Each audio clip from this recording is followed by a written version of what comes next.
Hello friends, स्वागत है आपका आपके अपने चैनल HSC स्टडी गाइड में। आज इस वीडियो में हम देखेंगे कि सेफ्टी ऑफिसर की कौन सी ऐसी 40 जिम्मेदारी होती है जो उसको किसी कंपनी में या फिर ऑर्गेनाइजेशन में काम करते वक्त करनी होती है। और एक बात आपको ध्यान में रखना बहुत ही ज़रूरी है कि जब भी आप किसी इंटरव्यू के लिए जाते हो एज अ सेफ्टी ऑफिसर के लिए, तो उस वक्त आपको ये जो सवाल है ये हर वक्त पूछा जाता है कि सेफ्टी ऑफिसर की साइट पर क्या जिम्मेदारी होती है। तो उस वक्त आपको ये जो सारे पॉइंट्स हम यहाँ पर देखने वाले हैं, जिसमें 40 पॉइंट्स रहने वाले हैं, वो आपको याद होने चाहिए और आपको पता होना चाहिए, ताकि उसमें से अगर 5-10 पॉइंट्स भी अगर आपको पता है और वो अगर आप इंटरव्यूअर को बताते हो तो आप उनको ईजिली सेटिस्फाई कर सकते हो। तो चलिए शुरू करते हैं आज की वीडियो और देखते हैं कि सेफ्टी ऑफिसर की 40 ड्यूटीज़ क्या होती है।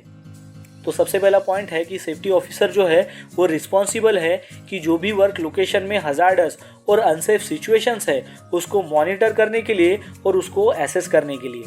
सेकंड है कि उसको ऐसे कंट्रोल मेजर्स या फिर प्रिवेंटिव मेजर्स ऐसे डेवलप करने हैं कि जिसकी वजह से वो जो पर्सन्स वहाँ पर काम करने वाले हैं उसकी सेफ्टी जो है वो एश्योर की जा सके।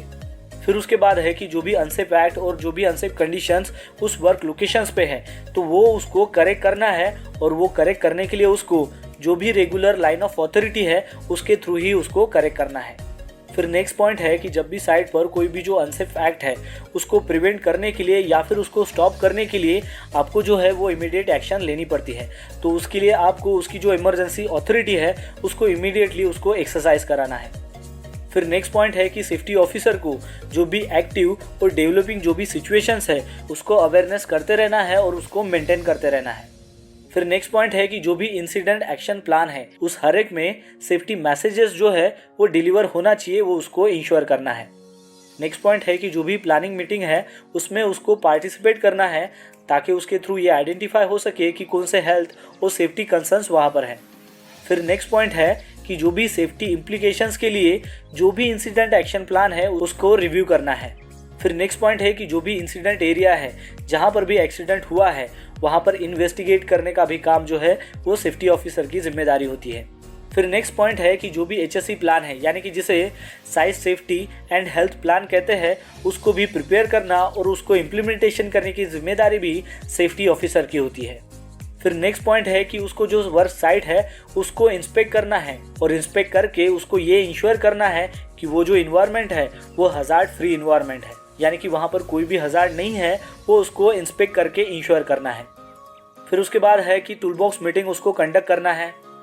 फिर उसके बाद है कि जो भी सेफ्टी ऑफिसर है, यानी कि जो HSC ऑफिसर है, वो प्रोजेक्ट सेफ्टी काउंसिल का एक पार्ट होता है और उसको साइट पर लीड करना होता है, और उसको देखना होता है कि साइट पर जो भी सेफ्टी कंप्लायंसेस है वो रेगुलरली फॉलो हो रहे हैं, और उस ऑर्गेनाइजेशन में अच्छे से अच्छा जो सेफ्टी कल्चर है वो इन्हांस करने के लिए उसको लगने वाले जो भी इफोर्ट्स है उसको लीड करना है। फिर नेक्स्ट पॉइंट है कि जो भी सब कॉन्ट्रैक्टर्स है और उनके जो भी सेफ्टी प्लान्स है उसको रिव्यू करना और उसको अप्रूव करना उस सेफ्टी ऑफिसर की जिम्मेदारी होती है। फिर उसके बाद है कि जो भी इंजरी लॉग्स और रिपोर्ट्स है उसको वेरीफाई करना है कि वो कंप्लीट है, और उसको जो भी रिलेवेंट गवर्नमेंट एजेंसीज है उसको सबमिट करना है। फिर उसके बाद है कि सेफ्टी ऑफिसर को जितने भी टूल्स और इक्विपमेंट्स है उसको वेरीफाई करना है और चेक करना है कि वो एडुकेट कंडीशंस में है और वो यूज़ करने के लिए सेफ है। फिर उसके बाद है कि जो भी जॉब साइट है उसमें सेफ प्रैक्टिसेस जो है वो प्रमोट करना है, वो सेफ्टी ऑफिसर की जिम्मेदारी है। फिर उसके बाद है कि जो भी सेफ्टी गाइडलाइंस है उनको इन्फोर्स करना है कि ये सारे जो सेफ्टी गाइडलाइंस है ये साइट पर फॉलो होने चाहिए। फिर उसके बाद है कि जो भी इमरजेंसी सिचुएशन साइट पर क्रिएट होती है तो उसको कैसे मैनेज किया जाए, तो उसके लिए जो भी ट्रेनिंग्स होती है या फिर जो भी ड्रिल्स है या फिर जो भी एक्सरसाइज है वो उसको कैरिड आउट करना है। फिर उसके बाद है कि उस ऑर्गेनाइजेशन में जो भी नियर मिसेस है या फिर जितने भी एक्सीडेंट्स है उस सब के लिए उसको इन्वेस्टिगेशन कंडक्ट करना है। फिर उसके बाद है कि जो भी कंसर्न अथॉरिटीज़ है उसको आपको रिपोर्ट करना है, और वो कब रिपोर्ट करना है कि जैसे कि वो अगर रिक्वेस्टेड की गई है रेगुलेशंस की तरफ से, यानी कि उसके प्रति अगर कोई ऐसा रूल है तो उसी वक्त जो है वो कंसर्न अथॉरिटीज़ को उसको रिपोर्ट करना है। फिर उसके बाद है कि जो भी जॉब हजार्ड एनालिसिस है उसको कंडक्ट करना है। फिर उसके बाद है कि जो भी सेफ्टी स्टैंडर्ड्स है और जो भी पॉलिसीज़ है उसको इस्टेब्लिश करने की भी जिम्मेदारी सेफ्टी ऑफिसर की होती है। फिर उसके बाद है कि जो भी साइट पर वर्कर्स काम कर रहे हैं वो सभी जो वर्कर्स है वो सुरक्षित है, वो वॉच करने की भी जिम्मेदारी सेफ्टी ऑफिसर की होती है। और साथ ही साथ सेफ्टी ऑफिसर को ये भी वॉच करते रहना है कि वर्कर्स जो है वो किसी भी हजार्डस सिचुएशंस में इंटर ना करें। फिर उसके बाद है कि जो भी सेफ्टी कंसर्न्स है उसके बारे में एम्प्लॉयज़ को रिस्पॉन्ड करना है। फिर उसके बाद है कि जो भी हजार्डस वेस्ट होता है साइट का उसको रिमूव करने के लिए उसको कोऑर्डिनेट करना है और साथ ही में उस हजार्डस वेस्ट के लिए उसको रजिस्ट्रेशन भी कराना है। फिर उसके बाद है कि जो भी स्टेट गवर्नमेंट हो या फिर लोकल एजेंसी हो या फिर कॉन्ट्रैक्टर्स हो, इनके बीच में जो भी सेफ्टी रिगार्डिंग लिंक है उसके लिए उसको सर्व करना है। फिर उसके बाद है कि जो भी लेबर डिपार्टमेंट है उसकी तरफ से आने वाले जो भी रिपोर्ट्स है उसको सेफ्टी ऑफिसर को रिसीव करना है और साथ ही में रिस्पॉन्स करना है जो भी इशू ऑर्डर किए गए हैं।